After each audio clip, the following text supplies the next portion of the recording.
He didn't just leave her. He slowed the car beside a lonely gas station on the edge of town, told her to step out for a minute, and drove away with her best friend and his mother still sitting in the seats where love and family used to be.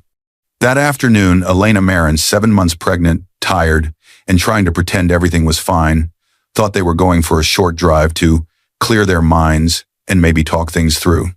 She trusted her husband, Marcus. She trusted her best friend, Talia. She had spent 5 years trying to earn the approval of his mother, Sylvia, no matter how cold the woman stayed. She left her phone on the charger because Sylvia said, "You don't need distractions today." She left her small purse and wallet on the same table because Marcus said, "I've got my card. We won't be long." She didn't know those simple choices were part of their plan. When Elena stepped out of the car and felt Sylvia's fingers unclip her seatbelt for the first time in years, when she saw Talia avoid her eyes, when the tires kicked dust into her face as the car sped off and disappeared down the empty road, something inside her cracked in a way that would never go back to what it was. They thought they had erased her. No phone, no wallet, no easy way home. Just a silent gas station, a shocked clerk watching from the window, and a pregnant woman holding her belly and whispering, "Why?" Marcus thought his life would be easier without her. Talia thought she had finally won. Sylvia thought she had cleared the family name of someone not good enough. What none of them knew was this. The woman they threw away had a secret, even she hadn't fully opened yet. A sealed letter from her grandfather's lawyers waiting on the living room table at home, and a legacy timed to release on the very birthday she thought everyone had forgotten. This isn't just a story about being abandoned. It's about what happens when the people who betray you discover you were never as weak or as poor as they hoped. Dear viewers, thank you for being here. If you watch without subscribing, it's like letting Elena's voice fade back into silence. When you click that button, you stand with every woman left behind and every quiet soul who chose to rise. Please, subscribe now, and in the comments, tell me where you're watching from. The sound of a drawer slamming echoed through the quiet house, sharp, sudden, intense before the scene softened into its usual calm. Elena Marin, 29 years old, 7 months pregnant, stood alone in the living room, one hand on her belly, the other steadying a stack of unpaid bills she had been sorting since morning. She was the kind of woman everyone leaned on without thinking, the steady heart of her family, the quiet helper no one ever thanked out loud. Her 30th birthday was tomorrow. There was no cake, no balloons, no surprise, just envelopes, due dates, and a baby's tiny clothes folded on the couch. There was no cake, no balloons, no surprise. Just envelopes, due dates, and a baby's tiny clothes folded on the couch. She hadn't even reminded anyone. Habit taught her to downplay her own needs. Elena had lived her whole life believing in duty. Her grandfather had raised her after her parents passed away when she was young, and though she rarely talked about it, he was the only person who ever taught her unconditional love. The house she lived in now wasn't technically hers. It was in her husband Marcus's name. Elena never cared for property or status. She only cared about building a peaceful life, something gentle enough for her future daughter to grow inside. Her grandfather's old belongings still sat in a single wooden box in her bedroom closet, his pocket watch, his letters, and a few documents she never opened because she couldn't bear to stir memories that still hurt. She owned nothing valuable, not in the way people counted wealth, but she carried a quiet richness, patience, warmth, and a loyalty that once made her best friend Talia call her the safest place on earth. Now, as Elena folded a tiny pink baby shirt, she smiled to herself. "She'll be here soon," she whispered. The child was her anchor, her joy, her reason to endure anything. Marcus Marin, her husband of 5 years, entered the room just then. He was 32, polished, confident, and once the man who made her feel chosen. Lately, though, something had changed in him. He spoke less. He stayed out more. His phone never left his pocket anymore. Elena stepped closer, lifting her face for a simple kiss. For years, that movement had been automatic between them. This time Marcus leaned back slightly, as if even that small closeness was too much. "I need to shower," he muttered, eyes already shifting away as he walked toward the hallway. The rejection landed softly but painfully. Elena blinked, covering the sting with a small smile he never turned to see. Before she could process the moment, another voice called from the hallway. "Elena, honey, I can't read these labels. My eyes are too tired." Sylvia Marin. Marcus's mother, 62, sharp-tongued and sharp-eyed, sat at the kitchen table with her weekly medication spread out. Sylvia never liked Elena, though she never said it directly. Her tone always carried quiet judgment, like Elena wasn't good enough, organized enough, or strong enough. Elena calmly sat beside her. "Don't worry, I'll sort them." "You always do," Sylvia replied. Not as praise, but as expectation. As Elena sorted pill bottles into neat trays, labels and times memorized from habit, a familiar voice floated in from the front door. "Lena, are you busy?" Talia Reed stepped inside. 29, Elena's childhood best friend, the one who slept over when she was grieving, the one who celebrated every milestone with her. Months earlier, during the pregnancy announcement, Talia had squeezed Elena's hand with tears in her eyes, saying, "You deserve all the love in the world." That memory flickered now, sweet but slightly distant, as if belonging to a different life. Elena smiled warmly. "Just finishing up here. Come in." Talia walked into the kitchen, her perfume arriving before her footsteps. Sylvia didn't greet her with surprise. Instead, their eyes met for a fraction of a second. A small, tight glance shared between them, quick enough to miss, but loaded enough to bruise if noticed. Something in Elena's chest tightened, though she didn't yet understand why. Talia's grin was too bright. "Thought I'd drop by, check on you and the baby. You know I can't stay away." Elena felt grateful, though a small part of her wondered why Talia had been visiting Marcus's mother so often lately, especially on days when Elena was out at her prenatal classes. She brushed the thought away. Loyalty came naturally to her. Suspicion did not. After helping Sylvia finish, Elena returned to the living room to put away mail. As she separated junk from bills, her fingers brushed across a thick white envelope sealed with gold lettering, Ellison and Pierce Legal. Her heart skipped. Her grandfather's estate lawyers. She turned the envelope over. Her name was written clearly, her current address correct. A small printed line in the corner read, "Time-sensitive documents enclosed."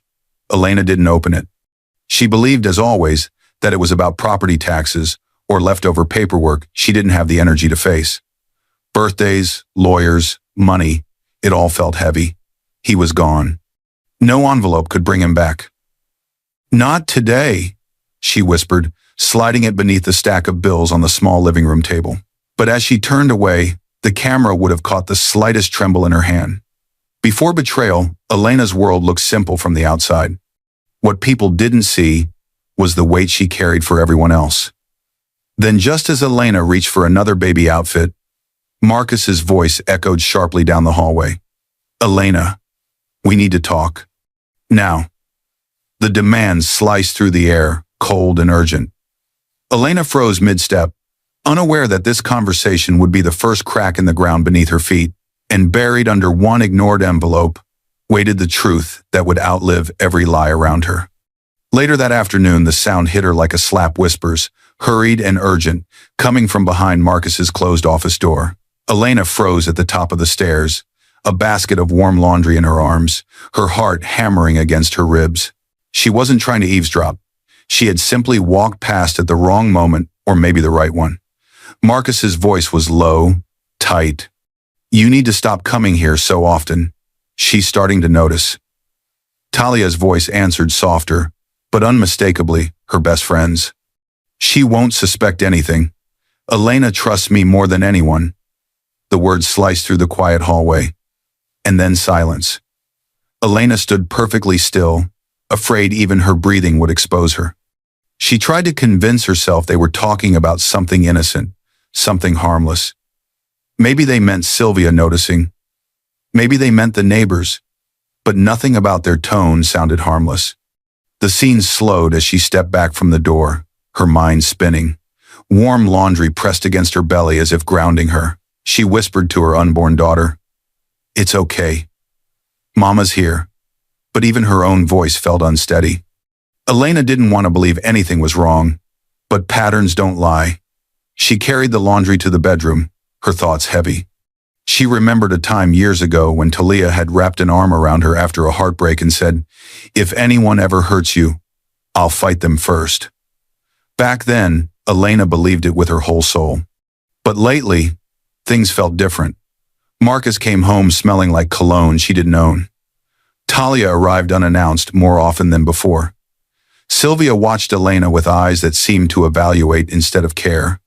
And now whispers she wasn't meant to hear. Elena set the laundry on the bed and began folding slowly, trying to calm her thoughts. When she dug into Marcus's work pants looking for socks, she found something that changed the temperature in the room. A receipt, a spa visit, 2 guests. The date matched the afternoon. Marcus said he had a long meeting. She pulled out another receipt from the same pocket, this one from a jewelry shop. A bracelet. Elegant, expensive, and not one she ever received. Her hands trembled.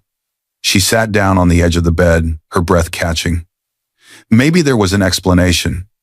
Maybe the bracelet was for Sylvia. Maybe the spa day was a work event. Maybe Talia had been helping him choose something for Elena, and he just hadn't given it yet. She tried to force these thoughts to make sense, but her heart argued back. If the gift was for her, he would have given it to her. If the spa trip was for work, why hide the receipt? The ceiling felt heavy above her. The room felt too quiet. Her baby kicked gently inside her, as if asking what was wrong. Elena whispered, "I don't know." Later that afternoon, she stepped outside to check the mailbox, hoping fresh air would clear her mind. That's when a familiar voice called from across the driveway. "Afternoon, Elena." Karen Willis, their friendly neighbor in her early 40s, waved while watering her flowers. Karen was talkative and kind, the sort of woman who noticed details without trying. Elena smiled, though her heart wasn't in it. "Hi, Karen. How are you?" "Oh, I'm good," Karen replied. "By the way, I saw Talia's car here again yesterday. Thought you two were having another girls' day." Elena froze mid-step. Yesterday? She had been at her prenatal class yesterday. Marcus had insisted she go, saying he'd be working from home and that Sylvia would rest in her room. Karen kept talking casually, unaware of the storm forming in Elena's chest. "I figured she was helping you get ready for the baby. She sure comes by a lot these days." Elena forced a smile, but inside, something cracked. Talia wasn't helping her. Talia hadn't even texted her all week. So why was she at the house when Elena wasn't home? Inside the house again, Elena closed the door gently behind her, not out of calmness, but because she was afraid if she didn't, she would slam it. She leaned her back against it, breathing slowly, her hand instinctively resting on her belly.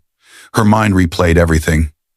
The whispers, the shared glance in the kitchen, Marcus pulling away from her kiss, the receipts, Karen's casual comment about Talia's car. Piece by piece, a picture she didn't want to see began forming. She sat at the kitchen table, her fingers brushing the rim of her water glass, trying to keep her breathing steady. "Why would my best friend be here when I wasn't?" she whispered. Her reflection in the glass looked unfamiliar, worried, shaken, almost afraid of her own thoughts. Suspicion begins as a whisper, but truth always speaks louder. Elena stood up slowly, realizing she could no longer ignore the signs. Something was happening around her, something she wasn't being told. Just then, a soft beep came from Marcus's office, a familiar electronic click as the door lock disengaged. Footsteps followed. Marcus was coming out. Elena straightened instinctively, and the office door opened. But it wasn't Marcus who stepped out. It was Talia. Her hand still on the doorknob. Talia froze when she saw Elena standing there. "Elena," she said quickly, forcing a thin smile. "I was just helping Marcus with some files for his mom." She got confused with her paperwork again. Before Elena could answer, Talia slipped past her toward the stairs, the office door closing softly behind her with a quiet click. Some alliances are not formed overnight, but they leave footprints if you know where to look. The argument started the second the office door latched shut behind Talia. Marcus's voice exploded inside the room, sharp, angry, full of pressure. "You can't just walk out there like that, Talia. She was right there. She saw you." The intensity hit the air like thunder. "Talia Reed, Elena's childhood best friend. 29 years old. The same woman who once knew every secret. Elena had stood stiffly in the center of Marcus's office. Her chest rose and fell quickly. She was nervous but trying to look confident. The house outside grew quiet again, unaware that inside this one room, Elena's world was being rewritten. Marcus paced behind his desk, running a hand through his hair. "You're going to ruin everything. She already heard us yesterday." Talia's jaw tightened. "You're the one who wanted to talk in here with the door half open." "It was locked," Marcus snapped. "She shouldn't even be near my office." The lock, the way it had beeped open when he emerged before. Elena never entered this space without him telling her to. They had counted on that. Until today, when Talia stepped out at the wrong moment. Slowly, the energy shifted. The explosion of anger softened into something more dangerous. Quiet planning. Sylvia Marin, Marcus's 62-year-old mother, entered the room next. She didn't knock. She never did. She stepped in and moved with purpose, closing the blinds as if she had done this many times before. This wasn't a mistake. This wasn't confusion. This wasn't sudden. This was coordination. This wasn't spontaneous betrayal. It was planned. Sylvia turned her sharp eyes toward them. "You two need to get your story straight," she said. Her voice was calm but carried the tone of someone used to giving orders. "Elena is too trusting, but she's not stupid." Talia crossed her arms, her voice defensive. "I told you she wouldn't check the office. She never comes in here unless Marcus tells her to." Marcus glared. "She was in the hallway, Talia, and Karen mentioned your car again. If Elena puts it together, then you control the story first." Sylvia cut in, as if the solution were simple.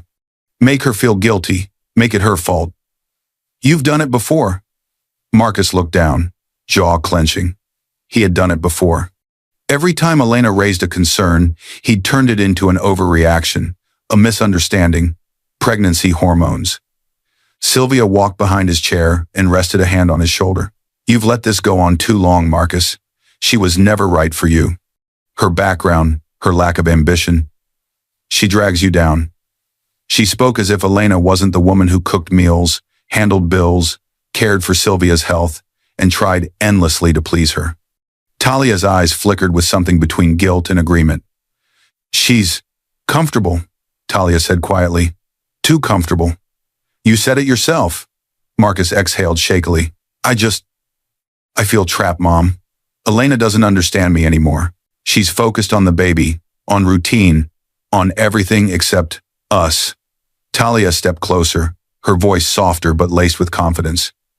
"Marcus, she was never the right match for you. You said it yourself, she's clingy, emotional. She doesn't get your world anymore." She hesitated, then added, "I understand you better." Marcus looked at her, and the silence that followed confirmed what Elena feared but didn't know yet. This wasn't about a mistake. This wasn't about a brief lapse of judgment. This was an affair built on dissatisfaction, resentment, and shared selfishness. Talia continued, voice trembling from her own fear. "And once the baby comes, she'll need you even more. You'll lose everything. Your freedom, your peace, your goals." She shook her head. "She'll pull you down with her."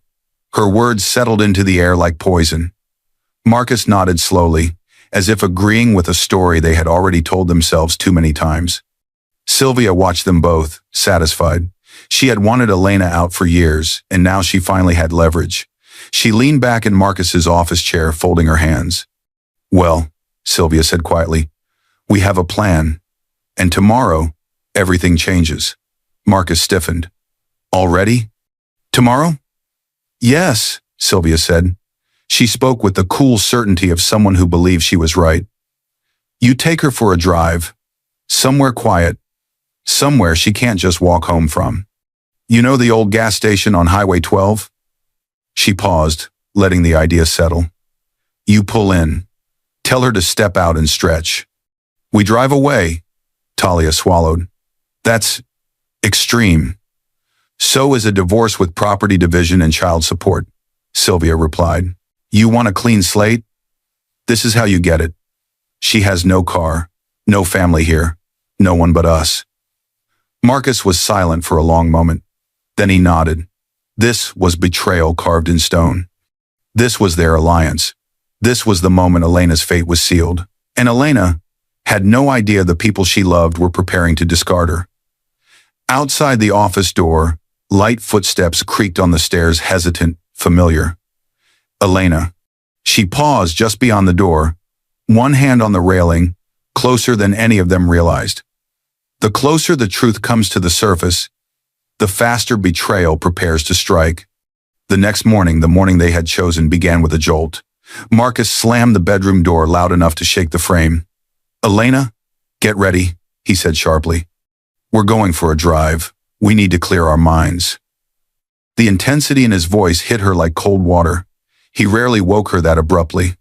Elena, 7 months pregnant and moving slower these days, blinked in confusion. "A drive? Now?" "Yes," Marcus replied, tugging open the wardrobe without looking at her. "It'll help you relax. We need to talk. Away from the house. Away from everything." The edge in his voice should have warned her. But instead, she grasped at the possibility that he wanted to reconnect. After the last few strange days, the whispering, the receipts, Talia stepping out of his office like she belonged there. Elena desperately wanted a sign that her marriage wasn't falling apart. She softened her tone. "Okay, maybe it will help." The scene slowed as she changed clothes carefully, breathing deeply, telling herself that this might be the moment they talked honestly. Maybe Marcus was ready to explain. Maybe he wanted to fix the distance between them. Maybe she was overthinking.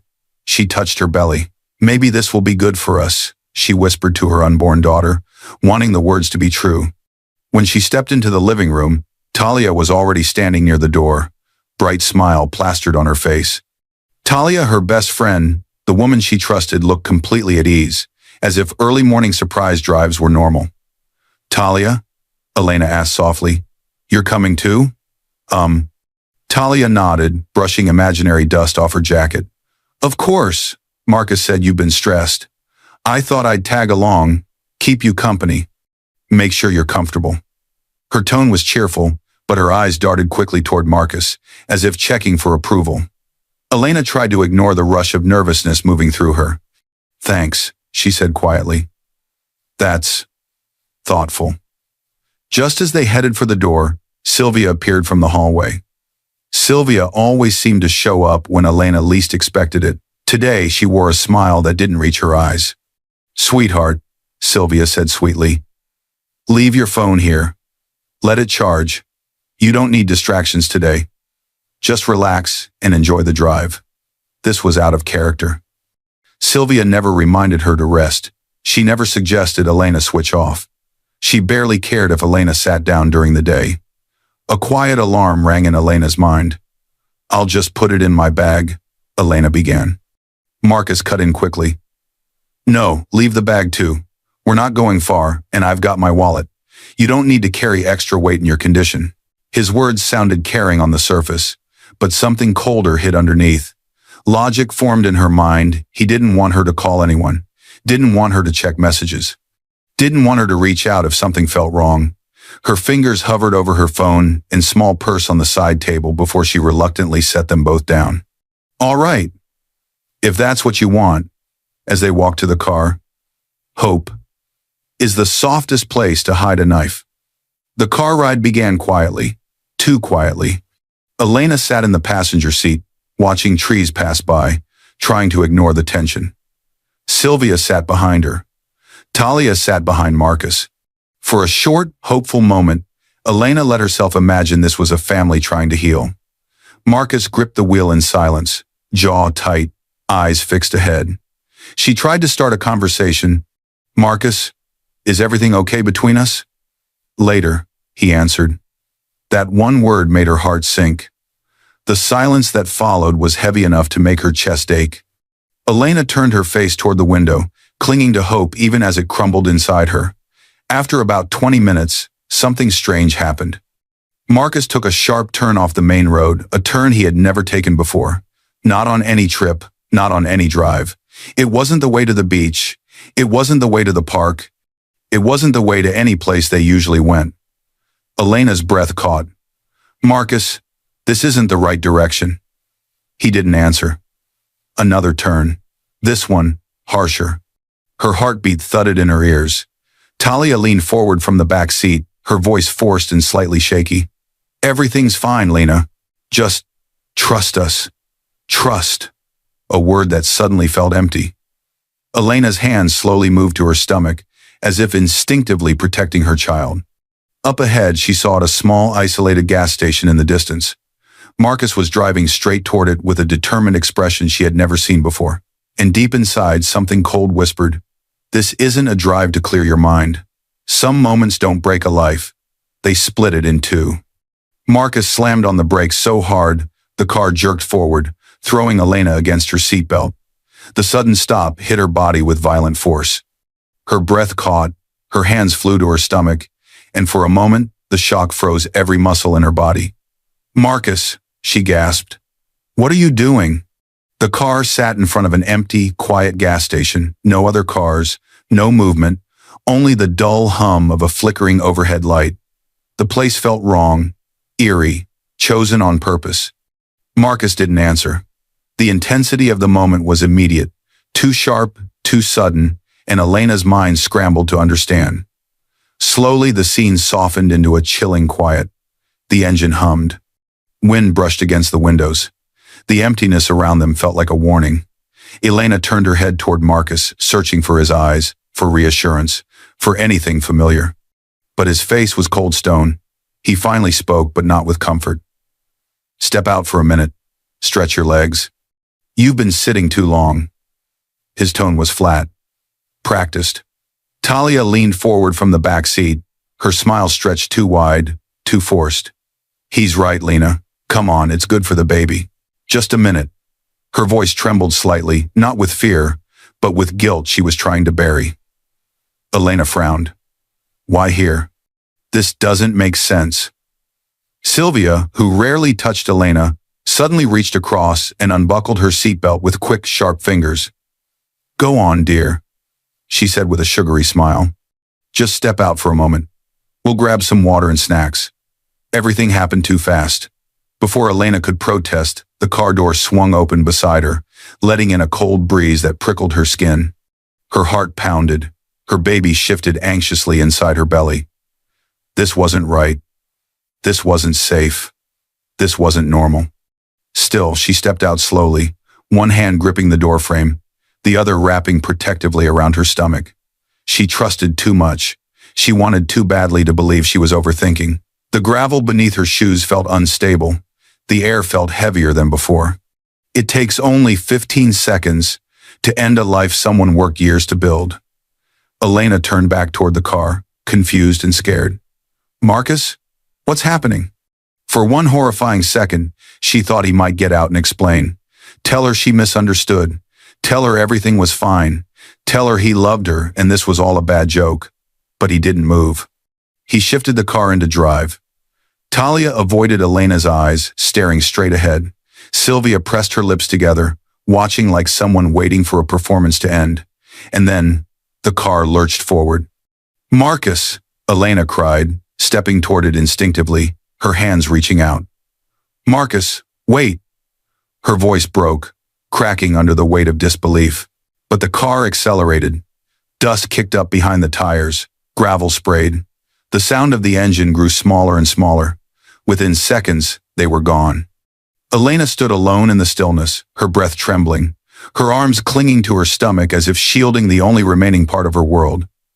The silence screamed louder than the engine. Her knees wobbled. She blinked rapidly, hoping she was still asleep in her bed at home, that this was some cruel dream she would wake from. But reality stayed. Reality burned. Her phone was on the living room table. Her wallet and ID were in her purse beside it. Her husband, her best friend, and her mother-in-law had driven away in the only car she had access to. She took one small shaky step forward, staring at the empty road where the car disappeared. Her voice came out as a whisper, fragile and breaking. "Why?" There was no answer. Not from Marcus. Not from Talia. Not from Sylvia. But someone had seen. Inside the small gas station booth stood Rosa Alvarez, a gas station clerk in her mid-40s. Rosa had been sweeping the floor when she witnessed the entire moment, the car pulling in, the confusion on the pregnant woman's face, and then the sudden abandonment. Rosa pressed a hand to the glass, her expression filled with shock and worry. Moments later, she hurried outside. "Are you okay?" she called out gently. Her voice traveled across the cold air like the first sign of human warmth. Rosa didn't know it yet, but she would become an important witness, an anchor of truth in the storm waiting to unfold. Elena didn't answer right away. She couldn't. Her throat was tight, her thoughts tangled, her heart shattered into too many pieces to gather. She looked down at her belly. Her baby kicked softly, as if sensing her distress. Her grandfather's voice echoed in her memory, an 11-year-old Elena sitting on his lap as he pressed a gold pocket watch into her hand. Flashback insert. "You're stronger than you know," he had whispered. Tears pooled in her eyes, not because she believed those words, but because she desperately needed them to be true. Rosa stepped closer, speaking calmly. "Listen, I saw what happened. I saw their license plate. You're not crazy. You're not imagining this. They left you." The pain pulsed through Elena, but beneath the pain grew something else. A spark, a shift, the first breath of a woman who had nothing left to lose. But betrayal wasn't her ending, it was her beginning. A car approached in the distance, slow, unfamiliar, its headlights creeping closer, forcing Elena to take a step back. Unsure if this stranger would be her rescue or another danger. Sometimes the next chapter begins with the opening of an envelope you were never meant to ignore. The same car that had pulled up to the gas station screeched to a stop in front of Elena's house, and the sudden motion jolted her forward. "Careful," the driver said, reaching out as she steadied herself. He was a middle-aged man named Paul, someone who had simply seen a pregnant woman standing alone at a gas station and couldn't drive past without helping. He didn't ask many questions. He didn't need to. The fear in Elena's eyes told him enough. The intensity of the ride home lingered as she stepped out of the car. Her legs trembled, her breath uneven. She thanked Paul with a shaky voice. "Thank you for stopping. I don't know what I would have done." He gave her a sympathetic nod. "You take care of yourself, all right? If you need to call someone, go inside and use your phone. You're not alone." Then he drove off, leaving her standing in front of the house where everything had fallen apart just hours earlier. The door felt heavier than usual as she pushed it open. The quiet inside was suffocating. No voices, no warmth, no explanation waiting for her. No one was home. Marcus's car wasn't in the driveway. Talia's car was gone. Sylvia's room door stood slightly open, the bed made. For a brief second, Elena realized something. They hadn't just left her at the gas station. They had walked back into their lives without her. Slowly, her panic softened into a numb kind of stillness. She walked into the living room. On the small table by the couch sat exactly what she had left behind that morning. Her phone on the charger, her small purse with her wallet inside, and the stack of mail she'd been sorting before the drive. The familiar envelope caught her eye again, Ellison and Pierce Legal. Her fingers hovered above it, shaking. She had ignored it before. She thought it was about taxes or leftover paperwork she didn't have energy for. But after what happened today, she couldn't ignore anything anymore. The same letter she dismissed now held her future. She tore it open with trembling hands. A formal document slid out. Her eyes skimmed over the printed lines, words blurring until one sentence snapped into focus. "Notification of inheritance release, effective on your 30th birthday." Her breath caught. Her 30th birthday was today. Her heart thudded loudly, drowning out the world around her. A phone number was printed at the bottom. With her cell still charging and untouched, she grabbed the old landline on the side table and dialed. The line rang once, twice. Then a steady, calm voice answered. "This is attorney Lydia Chen." Elena swallowed hard. "My name is Elena Marin. I received a notice from your office about my grandfather." There was a small pause, papers shuffling. Then Lydia replied, her tone gentle but firm. "Ah, yes. I've been expecting your call." My call?" Elena whispered. Yes, Lydia said. Your grandfather left instructions that we contact you immediately on the day you turned 30, but only after you reached out first. He wanted this to be your decision, your moment. Elena shut her eyes as emotion built inside her. Her grandfather, her only real family, had always believed in her. Even after his passing, he still cared enough to plan for her future. A soft montage flickered through her mind. Him teaching her to fish at a quiet lake. His warm laugh as she proudly showed him her first catch. Him tying her shoelaces when she was too small to reach. Him handing her a gold pocket watch and whispering, "You're stronger than you know." Her throat tightened. Tears blurred her vision. "What did he leave me?" she whispered. Lydia's voice remained calm but carried weight. Everything he owned, his full estate, properties, accounts, investments. All of it. Elena's lips parted in disbelief. All of it? Yes, Lydia confirmed. You are now the sole heir. The inheritance vests today. We've held it in trust until your 30th birthday. The room seemed to tilt as the truth settled over her. She wasn't powerless. She wasn't abandoned without support. Her grandfather had given her more protection than she ever realized. This betrayal today, this emptiness, it didn't have to define her next steps. She placed a hand on her belly, breathing deeper, slower, steadier. Her baby kicked gently, as if sensing the shift in her spirit. She didn't rise with rage. She rose with strategy, Lydia continued. I suggest we meet as soon as possible. Tomorrow morning, if you're able. There is a great deal to discuss your rights, the estate, and how to secure yourself and your child. Elena nodded, wiping her tears. Yes, I'll be there. She hung up the phone. For the first time that day, she stood tall. The same house that witnessed her abandonment had also just watched her claim a new beginning.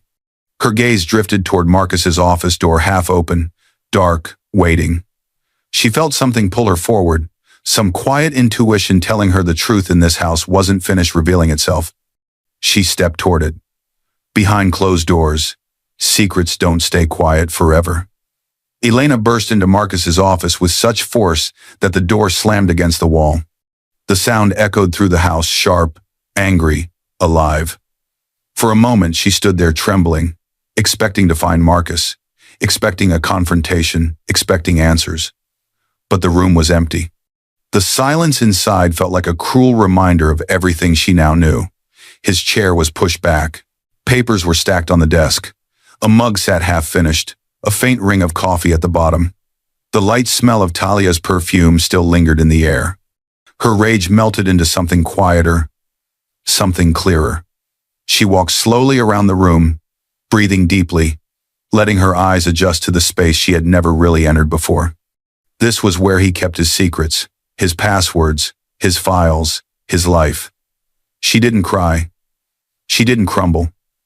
She simply inhaled and exhaled like someone preparing for the next part of a long journey. Revenge is strongest when silent. Elena reached into her pocket and took out the note she had scribbled with attorney Lydia Chen's address and meeting time. Inheritance had given her options. But justice needed proof. It needed planning. It needed allies.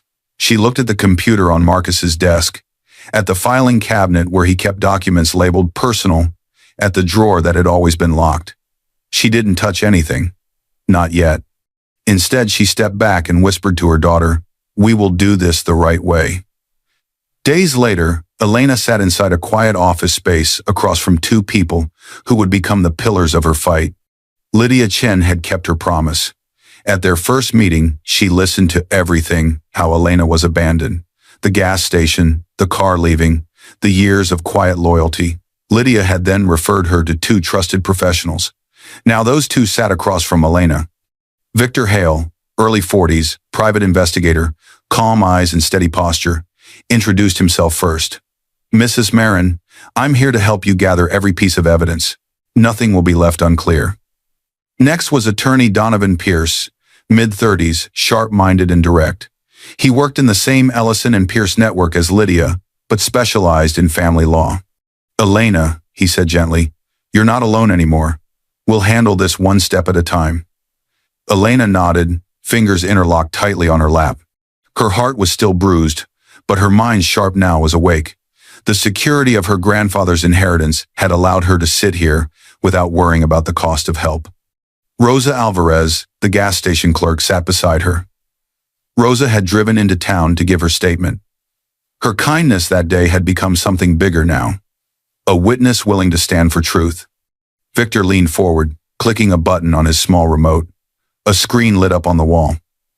First, he said, we pulled the gas station camera footage. It took a few days and a warrant, but we have it. On the screen appeared the exact moment Elena stepped out of the car. The truth played in silent, painful clarity. The confusion on her face, the car speeding away, her hands clutching her stomach. Rosa lowered her eyes, whispering, I'm so sorry you went through that.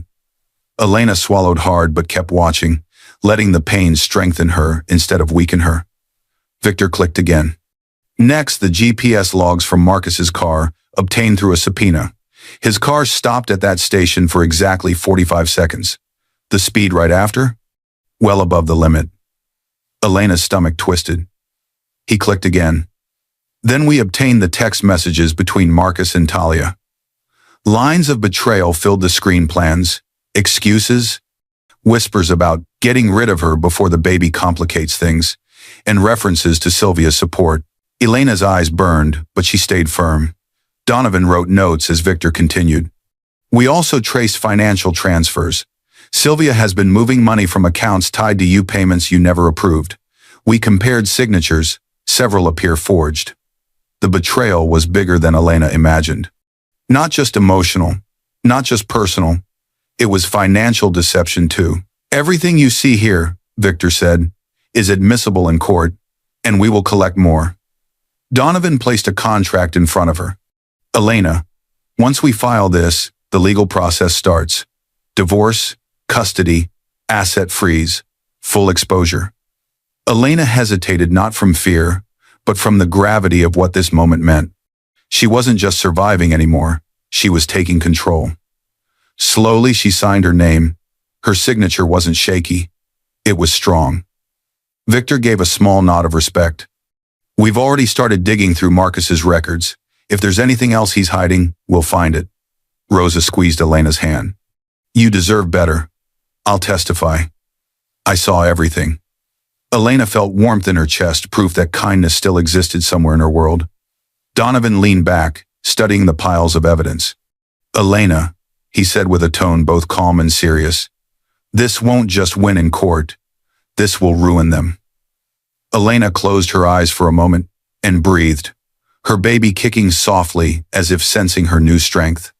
Just as she stood to leave, Victor looked up from his laptop, confusion flashing across his face. Elena, there's something else in Marcus's records, something big. He turned the screen toward her, and her whole body tensed. On the screen was a recently approved life insurance policy in her name, taken out months ago. The beneficiary, Marcus. The payout, more than enough to cover his debts and build a new life, without her. Sometimes the truth doesn't just set you free. It proves someone was willing to profit from your disappearance. Weeks later, the gavel slammed against wood, with such force it echoed like thunder. Everyone in the courtroom flinched except Elena. She sat straight, steady, composed, nothing like the abandoned woman who had stood crying at a gas station weeks earlier. Today, she wore quiet strength like armor. Her hands rested gently on her pregnant belly, a reminder of what she was fighting for. Marcus Marin, her husband, stood beside his attorney at the opposite table. His face was pale, his jaw tight. Gone was the confidence he always carried. Today, he looked cornered. Next to him sat Talia Reed, Elena's former best friend, dressed in trembling guilt. She kept her eyes down, unable or unwilling to meet Elena's gaze, and beside them, stiff and furious like a shaken hive, sat Sylvia Marin, Marcus's mother. She held her purse tightly in her lap, her lips pinched with frustration. She never imagined she would have to defend herself in a courtroom against her own daughter-in-law. They expected a broken girl. Instead, they faced an empire. At Elena's table sat her lawyer, Donovan Pierce, sharp-suited and calm. To her left sat Rosa Alvarez, the gas station clerk, ready to testify. Behind them, Victor Hale, the private investigator, prepared the final files and exhibits. And at the front of the room, overseeing every moment with steady authority, sat Judge Marianne Torres, known for her fairness and zero tolerance for lies. The hearing began with the evidence presentation. Donovan stood first. Your Honor, we will begin with the events of the day Mrs. Marin was abandoned. He clicked a remote. The courtroom screen came alive. There, in cold, unforgiving clarity, was the video of Elena stepping out of Marcus's car at the gas station. Her confusion was visible, her fear, her vulnerability. Then the car speeding away. Someone in the audience gasped softly. Marcus closed his eyes, jaw clenching. Talia shifted in her seat. Sylvia pressed her lips together so tightly they turned white. Elena kept her gaze forward. She refused to let herself cry again. Not here, not in front of them. The video ended. Silence followed. Donovan spoke calmly. Mrs. Marin was 7 months pregnant when this occurred. She was left with no transportation, no phone, and no wallet. Judge Torres nodded slowly, her expression unreadable. Next came the text messages. Donovan projected them on the screen. Messages between Marcus and Talia. She's too emotional. We have to do it before the baby comes. Your mother supports us. She said, Elena is slowing you down. Gas station is easy. No cameras she'll notice. Donovan turned toward Marcus. Unfortunately for you, Mr. Marin, there were cameras. Marcus stared at the table. Talia's hands shook in her lap. Sylvia looked away, her nostrils flaring. Judge Torres frowned. The courtroom reporter typed rapidly, recording everything. Then Rosa testified. She stepped forward gently, hands clasped. Your Honor, I saw the whole thing. The car left before she even understood what was happening. She looked terrified. Rosa's voice softened. No one should be abandoned like that, especially not someone carrying a child. The courtroom murmured with sympathy. Elena felt a rush of gratitude for Rosa's bravery. Victor Hale presented the next segment, financial documents. The court should be aware, Victor said, that Miss Sylvia Marin has been moving funds out of accounts tied to Elena without her knowledge. He pointed to the screen. Several transactions show forged signatures. We obtained confirmation from the bank's forensic analyst. Sylvia's head snapped up. Those accounts were for the family, Victor countered smoothly. They were in Elena's name, and she never authorized these withdrawals. Gasps filled the courtroom. Sylvia's lawyer placed a steady hand on her arm, trying to calm her. Judge Torres looked stern. Forgery is a serious accusation. Do you have proof? Victor handed forward papers.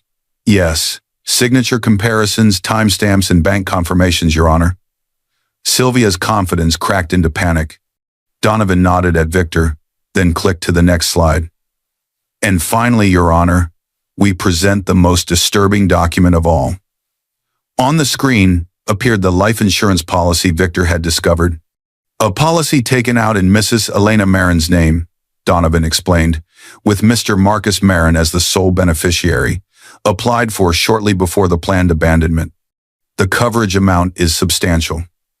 He let the silence stretch.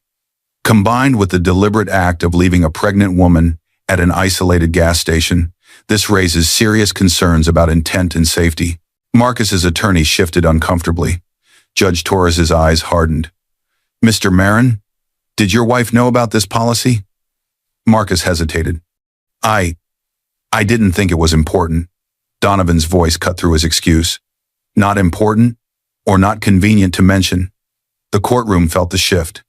This was no longer just cruelty. It was danger. Donovan concluded the evidence presentation. Your Honor, what you see here is not a misunderstanding. It is a coordinated betrayal involving emotional cruelty, planned abandonment, financial manipulation, and deliberate endangerment of a pregnant woman. The courtroom fell silent. Judge Torres leaned forward slightly, her eyes firm and focused. She looked directly at Marcus, then at Talia, then at Sylvia. Her voice calm, measured, and sharp enough to cut the air. Mr. Marin, Miss Reed, Miss Marin. This evidence is overwhelming. The room tensed. Marcus swallowed hard. Talia's breath trembled. Sylvia gripped her purse as if it were the last thing keeping her from falling apart. And Elena finally allowed herself a slow inhale, one filled not with pain, but with power. For the first time, they realized the cost of cruelty. Judge Torres lifted the final document, preparing to announce her ruling when the courtroom doors swung open behind them, and a familiar voice called Elena's name. Everyone turned. Elena froze. It was Lydia Chen, holding a folder marked with Elena's name, proof of her inheritance and financial independence, prepared to ensure Marcus couldn't touch a cent. Sometimes the greatest downfall begins when the world sees exactly who you tried to destroy. The courthouse doors flew open with a violent crash as Marcus burst outside, shoving past reporters and ignoring the flash of cameras. His face was frantic, pale, desperate, so different from the man who once abandoned his pregnant wife at a gas station without a backward glance. "Elena!" he shouted, voice cracking. The intensity of his panic cut through the courthouse courtyard. The noise of the world seemed to fall away as he sprinted toward her. Elena stood on the courthouse steps, breathing steadily, one hand gently covering her belly. Judge Torres had just issued a strong temporary ruling. Primary custody to Elena, immediate restraining order against Marcus, and a freeze on any assets he tried to hide. Sylvia faced separate fraud charges. Talia's reputation was shattered before everyone who heard the testimony. Talia and Sylvia trailed behind Marcus now, both shaken by the ruling. Neither looked victorious. The three of them stood exposed before the world, judged, embarrassed, and defeated. But Elena, she looked calm. She looked whole. Marcus reached her first. He grabbed her arms, almost dropping to his knees right there. "Elena, please," he begged. "I made a mistake, a horrible mistake. We can fix this. We can fix us." The intensity softened into a slow, deep ache as Elena stared at the man she once loved. His eyes were red, filled with panic. His breathing was fast and broken. He looked like someone drowning. Inside her, however, something was quiet like a lake after a storm. The courtroom had changed something in her. She wasn't the same woman he left on that gravel road. The man who abandoned her now begged for her mercy. Elena pulled her arms back gently, not in anger, but in clarity. Behind Marcus, Talia Reed stood with her arms crossed tightly over her chest. She looked furious, not at the situation, but at Marcus. "This is your fault," Talia snapped at him. "You said she wouldn't fight back. You said she was too soft, too emotional." Elena blinked at those words, but she didn't break. She didn't even flinch. Talia continued, voice rising. "You told me she wouldn't take us to court. You said your mother would fix it." Sylvia Marin froze at that. The older woman stood on the sidewalk, her breaths uneven, one hand gripping a bench as if her body might give out. The humiliation of having her financial fraud exposed in court had cracked her pride wide open. Reporters circled, microphones raised, snapping photos of Sylvia's collapse, Talia's outrage, and Marcus's desperation. Elena stood still, protected by her own calmness, an emotional shield none of them could break now. Marcus reached for her again, his voice trembling. "Elena, I thought you didn't love me anymore. I thought you didn't care. I thought." Elena stopped him with a raised hand. She finally spoke, her voice soft but steady, like steel wrapped in silk. "You walked away first." The words didn't shout. They didn't shake. They simply ended something. Marcus's face crumpled. Talia looked away, jaw tight. Sylvia sank onto the bench completely, burying her face in her hands. Elena's eyes filled with quiet determination. She wasn't here for revenge. She was here for truth, closure, and the safety of her unborn child. The crowd behind them whispered. Lawyers watched from the doorway. Even the courthouse guards paused to witness this moment, the final unraveling of a family built on lies. Marcus let out a broken sound, falling to his knees on the cold concrete. The courtyard held its breath. "Elena," he begged again, "please, please, don't leave me. I have nothing left without you." Elena looked down at him, not with hatred, not even satisfaction, but with the deep sadness of a woman who once believed in him completely. "You had everything," she said softly. And you threw it away. Talia scoffed loudly and stormed off, heels clacking against the pavement. She didn't look back. Marcus's downfall no longer served her. She would find her own way to survive. Sylvia remained frozen in shame, unable to rise, unable to defend herself. Marcus stayed on his knees.